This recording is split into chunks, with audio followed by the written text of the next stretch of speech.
کہ ایک دن حضور گھر میں تشریف فرما تھے اور نیم داراز تھے، لیٹے ہوئے تھے، اور آپ کی مبارک پنڈلی سے کپڑا ہٹا ہوا تھا۔ مرد کا پردہ گھٹنوں سے لے کر کے ناف تک ہے۔ فاستاذن ابو بکر فاذن لہ، تو حضرت ابو بکر رضی اللہ تعالیٰ عنہ آئے، حضور نے کہا آ جائیے۔ وہو تلک الحال، اور آقا کریم اسی حالت میں بیٹھے ہوئے تھے۔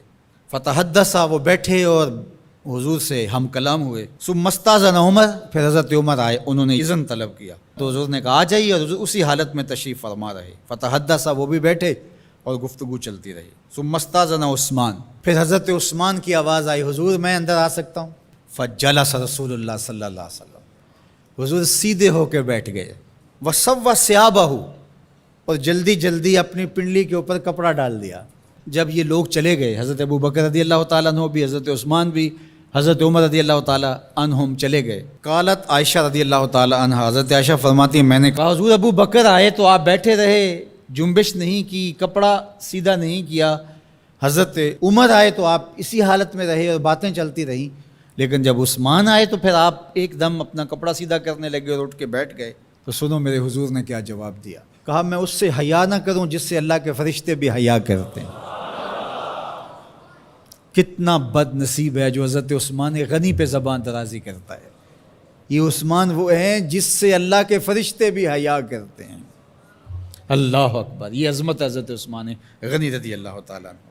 فرماتے ہیں حضرت مرہ بن قاب رضی اللہ تعالیٰ عنہ، حضور نے فتنوں کا ذکر کیا، فرماتے ہیں فمر رجل مقنع فی ثوب، ایک شخص گزرا اور اس نے اپنے سر کے اوپر چادر اوڑھی ہوئی تھی، وہ چادر سے اپنے چہرے کو ڈھانپا ہوا تھا۔ فرمایا جب فتنے ہوں گے اور بہت فتنے اتریں گے تو یہ شخص جو گزر رہا ہے، یہ چادر اوڑھے جا رہا ہے، یہ اس دن حق پہ ہوگا، یہ ہدایت پہ ہوگا۔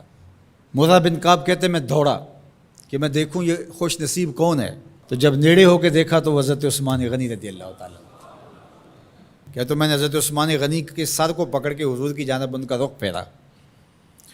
فقلت ھذا، میں نے کہا حضور یہ؟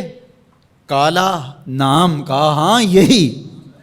حضور نے حضرت عثمان غنی رضی اللہ تعالیٰ عنہ کی طرف اشارہ کر کے کہا جب فتنے بہت زیادہ ہو جائیں گے تو یہ شخص اس فتنوں کے زمانے میں مظلوماً شہید کیا جائے گا۔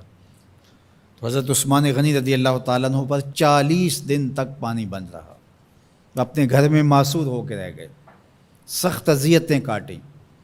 شہادت سے قبل آپ کی مبارک داڑھی کھینچی گئی، آپ کو اذیت پہنچائی گئی، اور آپ کی اہلیہ کے سامنے حضرت عثمان غنی رضی اللہ تعالیٰ عنہ کو شہید کیا گیا۔ تو حضرت عثمان غنی رضی اللہ تعالیٰ عنہ حضور علیہ السلام کے پیارے صحابی ہیں۔ حضور کی 2 صاحبزادیاں یکے بعد دیگر حضرت عثمان غنی رضی اللہ تعالیٰ عنہ کے نکاح میں آئیں۔ آپ کے بہت سارے نمایاں وصف ہیں جن میں حضور کا 2 مرتبہ داماد بننا، اور پھر فرمایا اگر میری اور بھی صاحبزادیاں ہوتی تو میں عثمان سے نکاح کر دیتا، اور پھر ذوالہجرتین 2 ہجرتیں حبشہ کی جانب اور مدینہ المنورہ کی جانب، پھر شہادت کا اعزاز، اولین مسلمانوں میں ان کا شمار ہے، 10 مبشرہ میں ان کا شمار ہے، 4 خلفائے راشدین کے اندر ان کا 3را نمبر ہے۔ جمع قرآن اور نشر قرآن کی سعادت اللہ نے ان کے حصے میں رکھی۔ آپ کے اوصاف میں سے 2 وصف بہت نمایاں ہیں، ایک تو آپ کا سخی ہونا، دوسرا آپ کا وصف نمایاں حیا تھا۔ تو آج حضرت عثمان غنی رضی اللہ تعالیٰ عنہ کی ان صفتوں کو، حیا کو اپنے کلچر میں فروغ دینے کی ضرورت ہے، اپنی معاشرت میں فروغ دینے کی ضرورت ہے۔ ایک مرد ہو کے اتنا حیا دار، تو پھر عورت ہو کر حیا کی چادر پھاڑ دے اور وہ اس کو آزادی کا نام دے، تو اس سے وہ نسوانیت کا نور رخصت ہو گیا۔ اقبال نے کہا تھا جس علم کی تاثیر سے زن ہوتی ہے نازن، کہتے ہیں اسی علم کو ارباب نظر موت۔ تو حضرت عثمان غنی رضی اللہ تعالیٰ عنہ حیا اور سخاوت کے بحر بے کراں تھے۔